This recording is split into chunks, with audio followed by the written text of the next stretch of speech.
most times bad people don't exist. It's just people that have been pushed to their limits, and then they become radicals. Dun, dun, dun. I was riding home. No, I was not riding home. I was riding my car to a community meeting. It was AKA my bike. I was riding to a community meeting, and a block before going to the Southside Presbyterian Church in the South Side, I noticed that there's 3 cop cars. They're lined up, and they had just pulled over a vehicle. And I see the car of a family that was pulled over. What appeared to be the father was in handcuffs under police detention. It was local Tucson Police Department.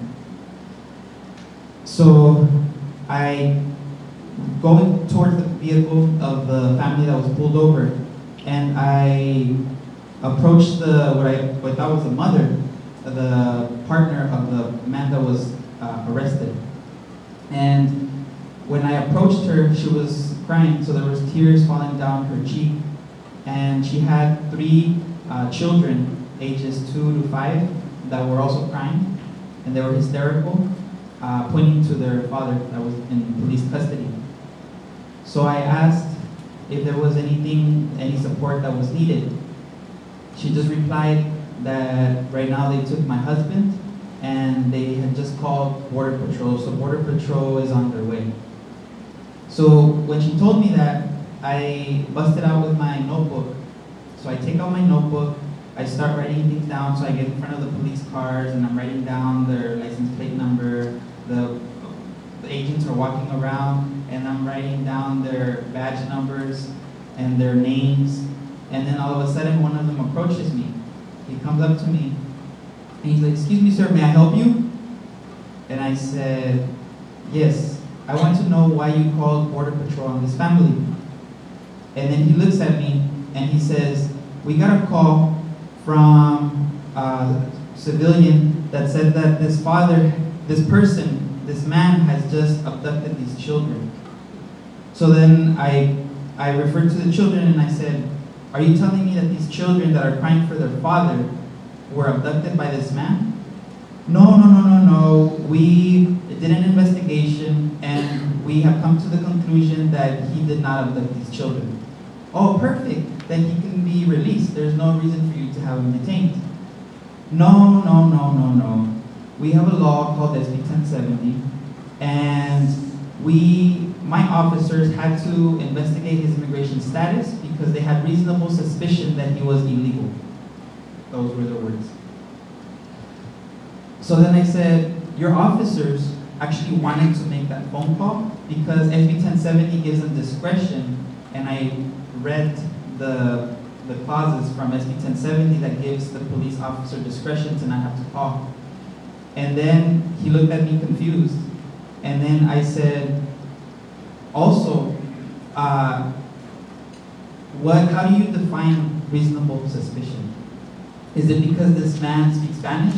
Is it because we are in the South Side? Is it because he doesn't speak English? What is the reason why that you define reasonable suspicion?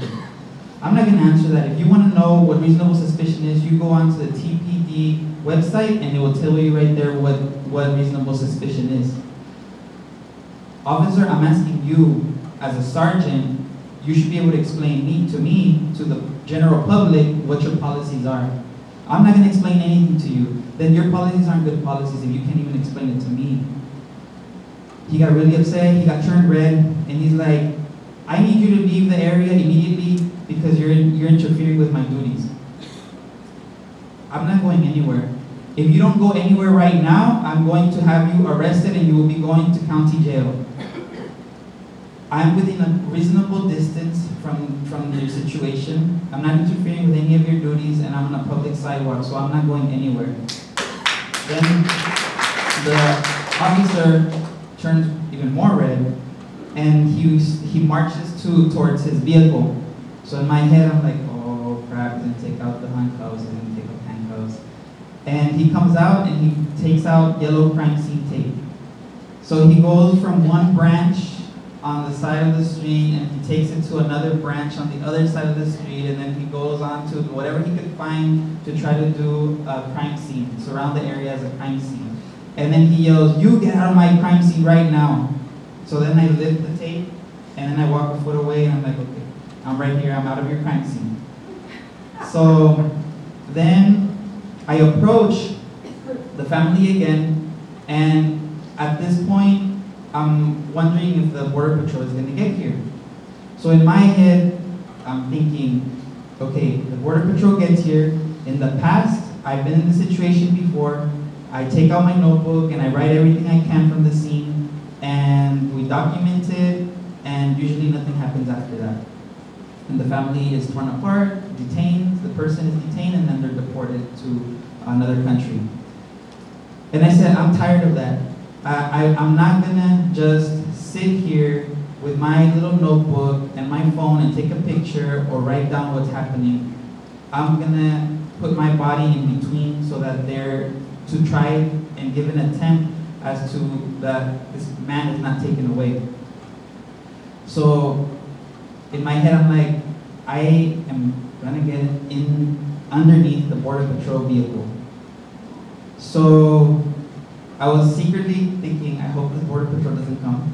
I hope this Border Patrol doesn't come. So then I was about to tell the Border Patrol, the police officer, how long are you going to detain this man? Because if it's 8 p.m. and the Border Patrol doesn't get here, you can't do a prolonged detention like this.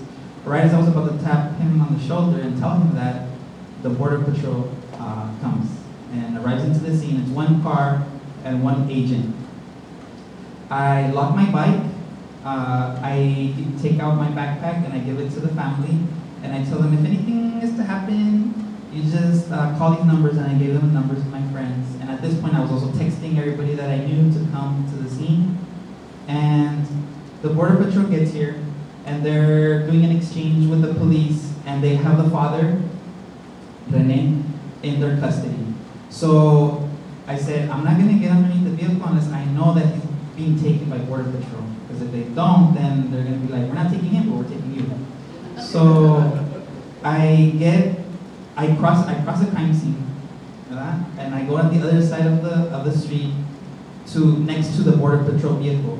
The Border Patrol had gone a few feet forward, and I was watching the whole interaction, and I told myself, as soon as if I see that the Border Patrol handcuffs Rene, then that's when I'll make my way to the car. So sure enough, a few moments pass, and the Border Patrol agent is handcuffing Rene. So they're walking towards the vehicle. So at this point, I rush to the front of the car, I sit down, and then I lay down on the ground and I go underneath. My body's halfway underneath the vehicle when the police officer runs up to me and grabs me and slams his hand on my arm. Then he looks really confused at the Border Patrol agent, and they're both exchanging looks like, what's going on?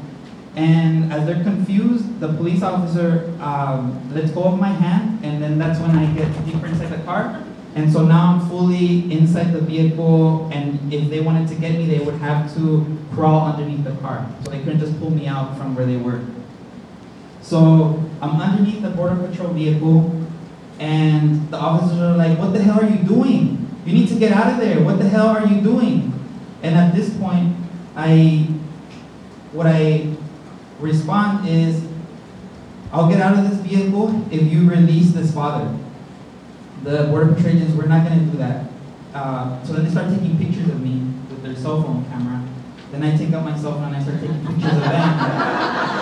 And then I'm sending this to my friends. I'm calling Univision, I'm calling Telemundo. Get down here, I'm underneath the Border Patrol vehicle.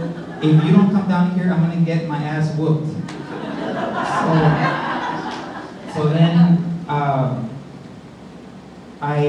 underneath the vehicle, and the family of Rene comes up to me and says, "Mijo, please get out. They're gonna take him anyways. There's no reason for you to be there. We thank you, but let's just go home." That's precisely why I'm staying here, because they're gonna take him anyways. Then my friends come on, they're like, Raul, remember? And they start whispering to me, because the border patrol agents wanted people to convince me to get out. They're like, Raul, you're not a citizen, you need to get out of there now. You would help more from outside and not being in jail, because your legal permanent residency can be taken away. No, I'm not going anywhere, I'm staying right here. So nobody could convince me. Then the border patrol agents surround the vehicle. By this time, there's like 7 border patrol vehicles, 3 police vehicles, and like 15 agents altogether. So I felt powerful. So at this point, the border patrol agents come up to me and they're like, you need to get out. We're gonna charge you with obstruction of justice, that's a felony, and you're gonna be in big trouble with felony federal charges. I already knew this because I had researched this stuff beforehand. And so then the border patrol agents come up to me and they're like, we're gonna give you 5 minutes. If in those 5 minutes you don't come out, then we're gonna have to pepper spray you and we're gonna taser you. So then I'm thinking, oh crap, this is getting really serious. And I'm asthmatic, right? So I was like, oh, it's gonna be painful, but you know what? I'm gonna stay here. And so they did their threats, and eventually they came back and they're like, are you gonna leave the vehicle because you can go home right now, otherwise you're coming to jail with us. Are you gonna let this father go? Are you gonna release him? No, we're not gonna release him. Then there's your answer. So then I had a hoodie, so I was wearing a hoodie, right? So I was getting prepared, they were getting prepared, and so they circled the car, and then one of the, it sounded like it was a sergeant of theirs, it was like, do you got the tasers ready? No, we don't have the tasers ready. Why? Because if we taser him, his body's gonna jump up and down, and it might damage the vehicle. So the vehicle saved me, the border patrol vehicle saved me from being tasered. Then he's like, okay, fine. The pepper spray, get the pepper spray, is the pepper spray ready? The pepper spray's ready. All right, get down. So then a border patrol agent on this side gets down, and then another border patrol agent on this side gets down. So they're on the floor, and they're crawling towards me to my side. So this guy's coming faster with his pepper spray, he's approaching me, and as soon as he's about to pepper spray me, I cover myself with the hoodie. And as soon as I cover myself with the hoodie,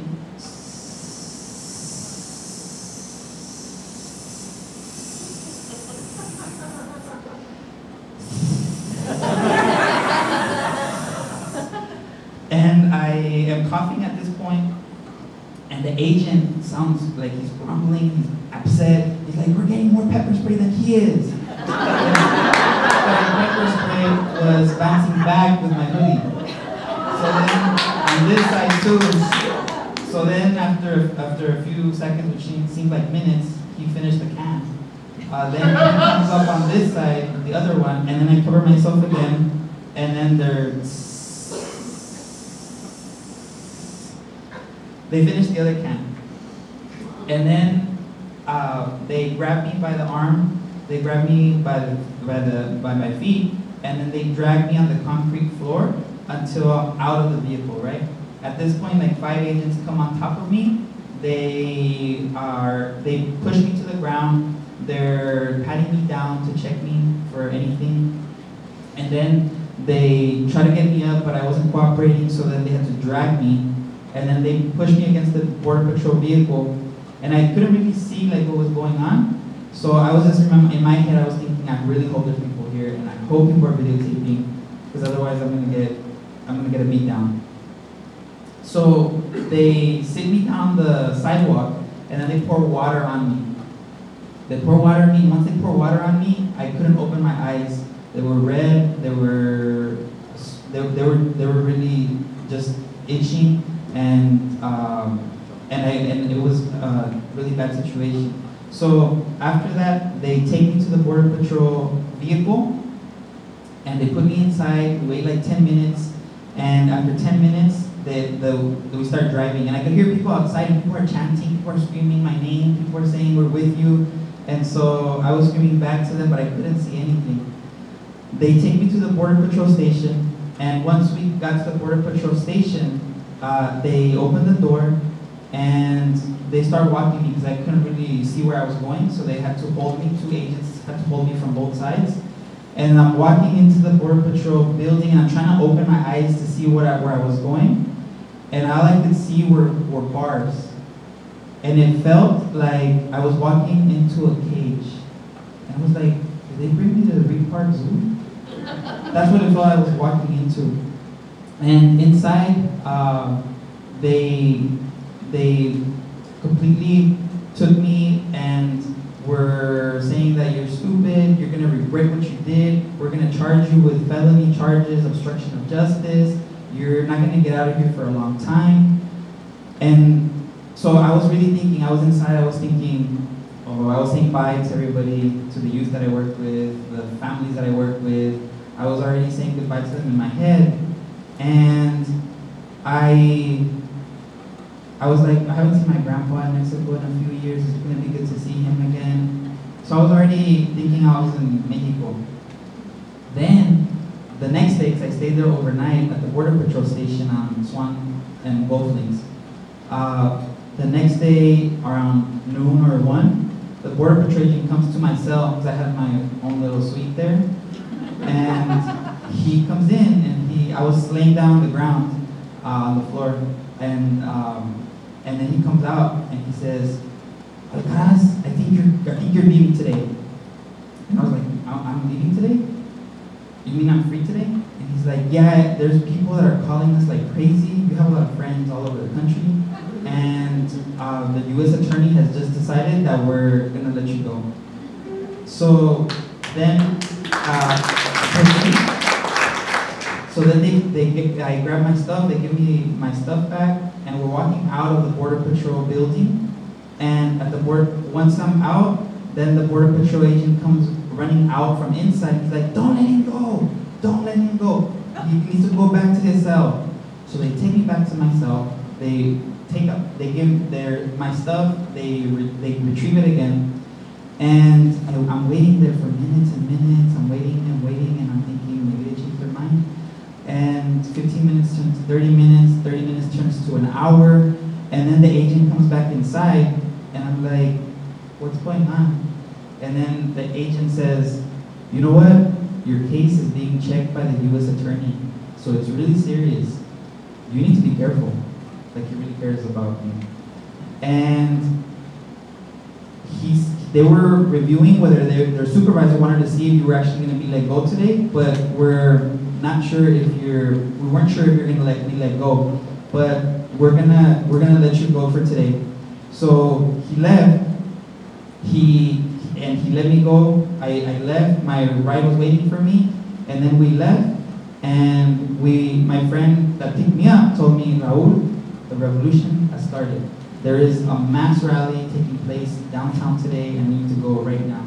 So they took me to the rally, and there was a lot of people in front of the Tucson Police Department protesting.